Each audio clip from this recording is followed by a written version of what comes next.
Olá pessoal, meu nome é Eric Takashi e hoje nós vamos falar sobre o PNCRH, Programa Nacional de Controle da Raiva dos Herbívoros e outras encefalopatias. Então, antes de mais nada, nós devemos falar um pouco sobre biossegurança, que é algo que a gente tem que estar usando sempre nas nossas atividades no PNCRH, porque a gente está mexendo com doenças que são perigosas, de alta letalidade, como a raiva. Então a biossegurança ela tem que estar em primeiro lugar. Então, segundo a OPAS, a biossegurança é um conjunto de procedimentos destinados a prevenir, controlar, reduzir ou eliminar riscos inerentes às atividades suscetíveis de comprometer a saúde humana, animal e o ambiente. A gente tem que estar sempre antenado com a questão da biossegurança para evitar a contaminação, tanto da pessoa que está fazendo, está mexendo, manipulando o material biológico, como de não deixar material que contamine outras pessoas ou outros animais. Então a coleta é um ponto muito importante no nosso programa, porque a gente vai coletar material com vírus.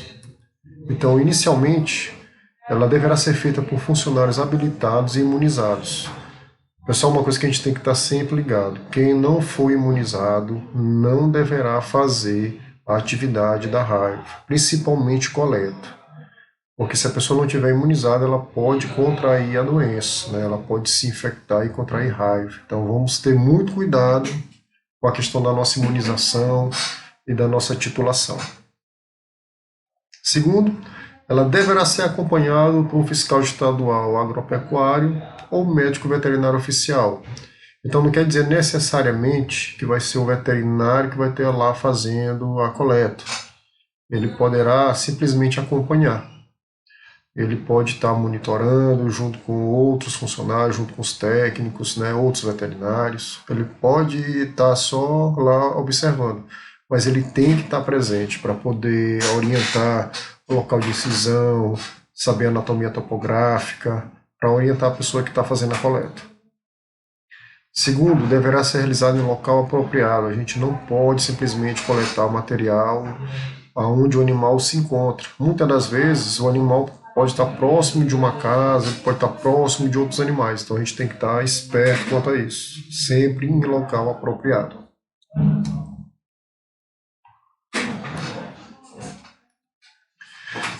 Outra coisa, deverá ser realizada com material próprio de necrópsia. A gente não pode usar outro tipo de material para fazer a necrópsia. Eu não posso utilizar um canivete meu ou um facão que é usado para outros fins. Eu tenho que usar material específico para isso, porque depois ou eu descarto ou eu vou fazer uma desinfecção. Então eu não posso ficar usando qualquer material. Então aqui eu tenho uma foto que a gente demonstra o que a gente não deve fazer. Então, inicialmente, aqui a pessoa está com os braços à mostra, que vocês observam, apesar de estar usando material de necrópsia, bota impermeável, mas o macacão ele não é de manga comprida. Então aqui eu posso ter uma lesão, eu posso me ferir na hora da coleta, e simplesmente o material daqui pode me contaminar. Outra, a pessoa também não está usando gorro, não está usando máscara, não está usando óculos. Isso também não pode acontecer. Outra coisa também que a gente tem que observar, as pessoas que estão próximas, também elas não estão paramentadas, então isso é muito perigoso. Aqui já muda configuração da coisa. A pessoa já está usando luva, já está usando um capote descartável, poderia estar usando calças também descartáveis, usando um propé para poder depois descartar, usando material de necrópsia, poderia estar usando gorro. Aqui eles estão usando óculos de proteção e estão usando máscara, mas não estão usando gorro, Aqui as luvas, a gente observa que eles estão usando duas luvas, a luva suja e a luva limpa, Dá para observar aqui a fita que faz a união dessa luva com a manga, para evitar que essa luva ela pegue e se solte, né, e deixe o braço à mostra. Aqui é uma foto de um treinamento, o pessoal fazendo a coleta, todo mundo paramentado, com duas luvas, né, que dá para observar bem a fita fazendo a união da manga com a luva limpa. Então, o ideal seria isso, né, você ter um local específico, um material específico e a paramentação necessária, né. Claro que poderia estar usando a calça descartável, macacão, mas como é que era um treinamento, né, essa parte ficou, não precisou tanto, mas o ideal é usar.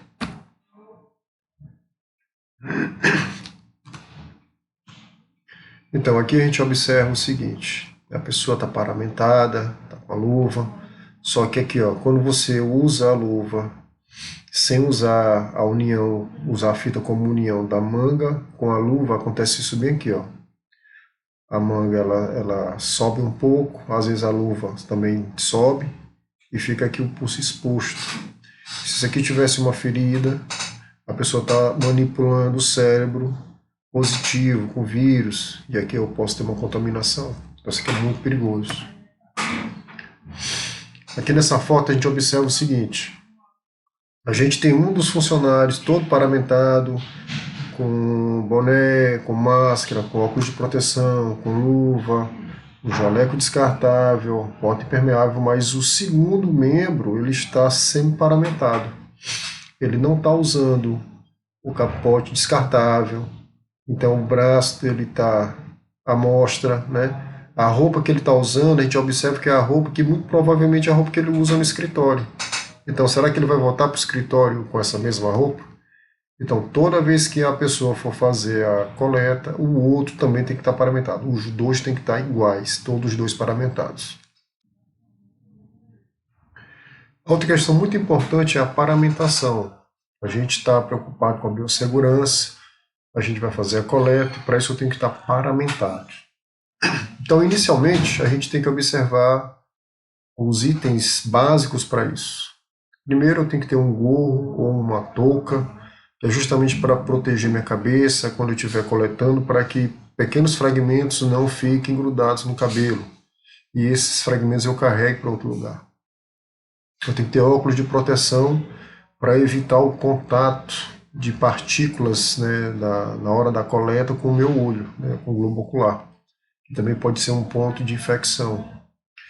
Eu tenho que estar usando máscara para que não aconteça de partículas cair na minha boca, eu respirar essas partículas. Eu tenho que ter um avental de manga longa, também pode ser o meu macacão de manga longa. Eu não posso estar fazendo coleta com meus braços à mostra. Também eu tenho que usar luvas impermeáveis. Eu não posso estar usando saco plástico, saco de supermercado, ou com a mão sem proteção nenhuma. Eu tenho que estar usando luva impermeável, a luva de procedimento, que ela seja em duplicata, eu vou ter uma luva suja e uma luva limpa. Eu também tenho que ter calça. Eu não vou fazer coleta de bermuda, eu não vou fazer coleta com a calça que eu vou voltar para casa. Eu tenho que usar uma calça específica para essa coleta, quer seja descartável ou então um macacão, que depois da coleta eu tiro o macacão, eu boto ele num saco para depois eu desinfetar. E usar uma bota, de preferência de borracha. Eu não posso usar chinelos, eu não posso usar sapatos abertos, eu não posso usar o tênis que depois eu vou para a academia com ele. Eu tenho que usar um calçado, de preferência impermeável, que eu use para esse fim. Então, pessoal, o local para a necrópsia é algo também que é muito importante, que deve ser observado. Primeiro, deve ser um local afastado de residências, porque você está mexendo com material que pode contaminar outras pessoas, então ela não pode estar próximo de residências. Ela deverá oferecer condições de descarte da carcaça e deve ser um local que a gente evite a aglomeração de pessoas e de animais. É muito comum quando você está fazendo uma necrópsia encher de pessoas para observar, para ver o que é que você está fazendo, ou então de animais. quer seja cachorro, quer seja outros animais da mesma espécie. Então a gente tem que procurar evitar isso. Porque muitas das vezes o cachorro ele fica lá esperando para comer os restos que ficam. E numa dessas ele pode comer material contaminado. Então aqui é uma foto para mostrar para vocês. A gente fez uma coleta e o local favoreceu que a gente cavasse um buraco para jogar o resto do animal, né, e depois enterrar o animal. Ou aqui, por exemplo, você está no local que é afastado, né, aqui parece que é mato. Então o cara está num local bem afastado, que não tem outros animais, que favorece o descarte desse animal, né? Se for raiva, a suspeita for raiva, a gente pode enterrar. Se for botulismo, o ideal é você viscerar o animal, né, e deixar ele exposto, que é para evitar a anaerobiose e o aumento da proliferação das bactérias. Então você faz a evisceração e deixa ele exposto mesmo. Aqui é um local de uma propriedade que a gente pôde fazer no local isolado, né, a gente pôde ter uma lona, e depois o proprietário veio com uma máquina e fez o descarte do animal. Então, um local bem isolado, que você tem a possibilidade de fazer a sua necrópsia tranquilo. Então, pessoal, aqui nessa foto a gente observa alguns erros, né? Inicialmente a gente observa aqui que atrás tem uma construção. Então, não sei dizer se aqui é uma casa ou se aqui é um escritório. O que a gente pode dizer é que se tem uma construção, tem outras pessoas que vão adentrar, né? Principalmente se for o escritório da GED, que é um local que você tem bastante movimento de gente, né? Bastante trânsito de pessoas.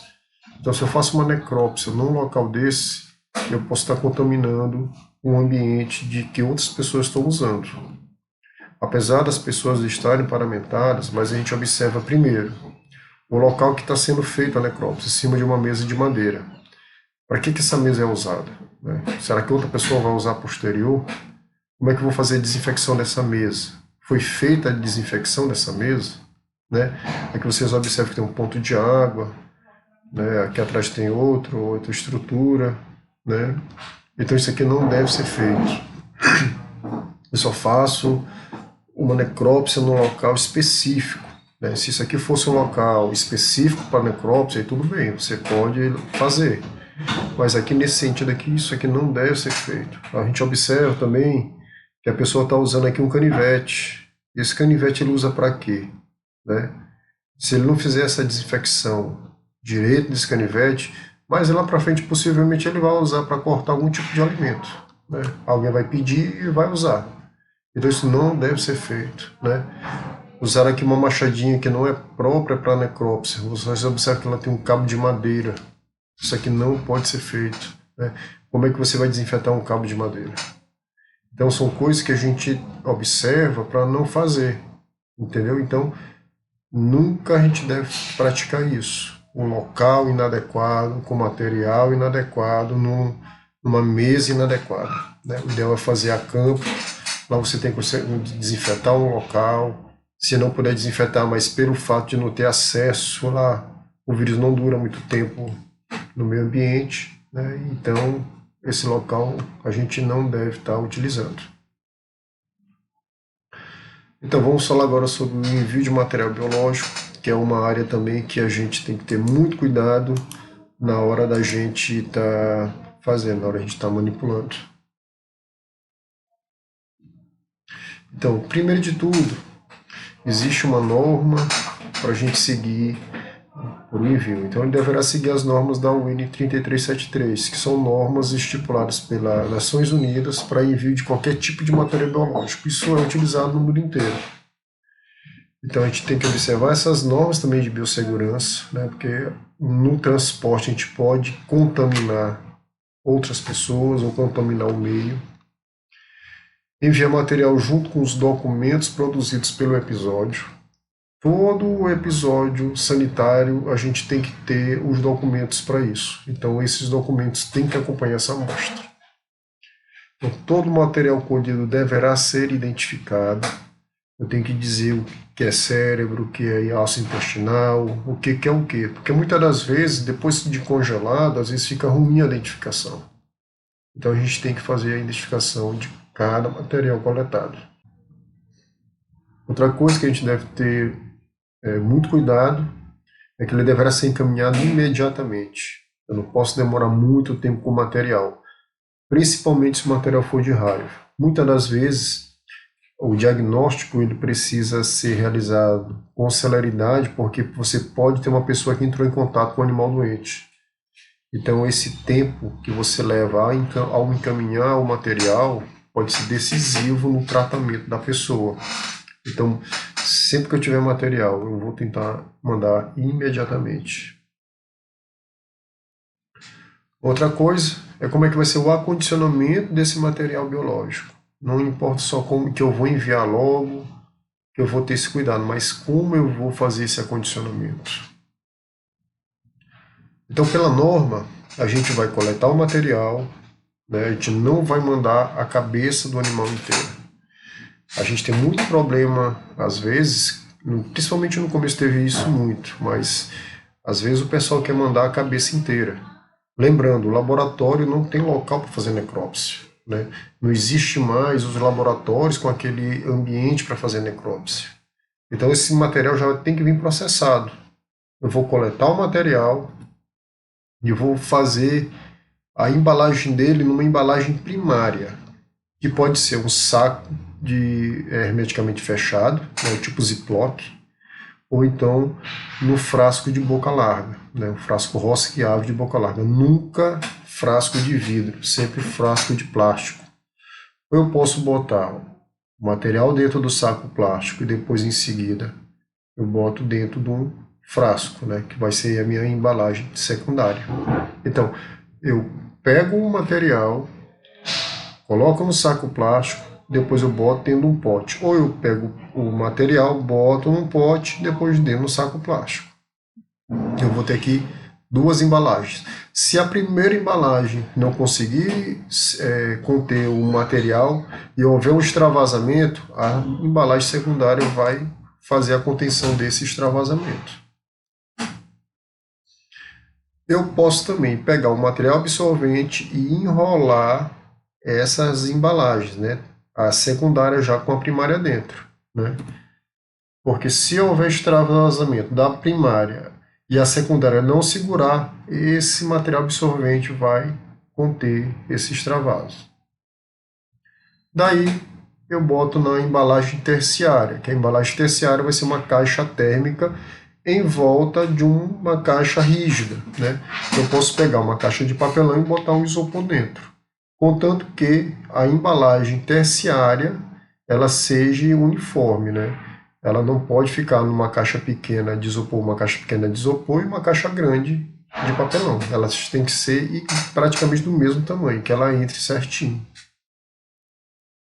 Dentro dessa caixa térmica eu vou colocar o meu gelo reciclável. Nunca devo usar gelo de pedra, gelo feito de água, porque esse gelo vai derreter, esse material todo vai ficar dentro da água, virar uma sopa, e esse material vai extravasar. E você vai ter a contaminação. Então sempre eu vou usar o gelo reciclável, né? Se eu não tiver gelo reciclável no meu escritório, o que eu posso fazer? Eu posso pegar umas garrafas PET de água mineral de 500 ml, boto água dentro e congelo, né? Algumas pessoas falam que a gente pode botar um pouco de sal para a água ter uma temperatura maior ao congelamento, né? A gente sabe que a água congela a 0 grau, mas com sal ela vai passar de 0 grau, ela vai ficar com menos 5 graus, menos 10 graus para poder congelar. Então a gente faz esse gelo reciclável mesmo no escritório. Pego a garrafa PET, boto água, congelo e eu boto essas garrafas PETs aqui dentro. Eu não vou abrir e tirar o gelo. Vou colocar ela congelada. Logo em seguida, eu vou botar algum tipo de material dentro da caixa para evitar que essa embalagem fique sacudindo dentro da embalagem na hora do transporte. É só para evitar aqueles espaços vazios que ficar. Depois que eu coloco a embalagem secundária, né, o material dentro da caixa, coloco o gelo, sobrou algum espaço que eu vejo que o material pode ficar sacudindo, eu posso botar algum material para ocupar esse espaço, que pode ser jornal, pode ser isopor picado, aí fica a critério de vocês, o que vocês tiverem à mão, né? Mas geralmente eu coloco o gelo suficiente que não deixe esses espaços vazios dentro da caixa. Feito isso, a gente vai proceder ao envio. Então, quando eu for enviar o meu material, eu vou ter que identificar aquele material, né? Eu vou identificar dentro da caixa, já está o material identificado, tudo bonitinho. Só que eu tenho que identificar a minha caixa, para quem que eu vou mandar e quem que está enviando. Então eu vou botar o nome do remetente e o nome do endereçado, né? Junto com a minha caixa eu vou colocar os meus documentos, o Form-IN, o Form-COM se for o caso, o Form-SN. Eu vou deixar anexado junto à caixa. Não vou botar esses formulários dentro da caixa. Eu vou colocar, depois que eu fechar a caixa, eu boto eles grudados na caixa para eles se acompanharem o material. Junto da caixa tem que ter este símbolo grudado nela, da UN 3373, substância biológica categoria B. Para quem estiver transportando a caixa, saber do que se trata aquela caixa, né? Se não tiver nada, ele vai achar que é uma encomenda simples, ele vai achar que é livro, vai achar que é qualquer coisa que ele pode botar de qualquer jeito. Então, com essa nomenclatura, ele sabe que ele está carregando um material biológico. E tem que ter essas setas indicando para cima, né? Eu vou botar na caixa indicando a tampa tem que estar para cima, para evitar que no transporte a pessoa jogue a caixa de qualquer jeito, ela fique de cabeça para baixo e extravase o material. Então ela tem que ter essa simbologia do lado de fora. Com isso, eu vou usar o material para fazer o exame da raiva, inicialmente, né, quando se tratar de uma síndrome nervosa. Eu vou também ter materiais que vão fazer exames diferenciais. Se no exame da raiva der negativo, parte daquele cérebro eu vou mandar para fazer para EB, se for bovino. Se for equino, vai para fazer encefalomielite equina. Se der negativo na EB e na encefalomielite equina, vocês têm que mandar material para fazer diferencial para clostridiose. Nesse caso, vocês têm que estar encaminhando alça intestinal e conteúdo ruminal. Não é necessário mandar fígado, mandar baço, mandar pulmão, não precisa. Para clostridiose, a gente só vai precisar conteúdo ruminal e alça intestinal. Então, pessoal, é isso que eu tinha que falar para vocês. Eu espero ter contribuído. Claro, essa apresentação não substitui um treinamento para raiva, um treinamento para síndrome nervosa. Um treinamento desse leva 3 dias. A gente faz aula teórica e prática. Vocês vão aprender a fazer captura de morcego, aprender a fazer a coleta, envio de material, a gente faz tudo. Isso aqui é só um auxílio para aquelas pessoas que tiverem já necessidade de enviar material, saber como proceder. Então, um forte abraço para vocês e até a próxima.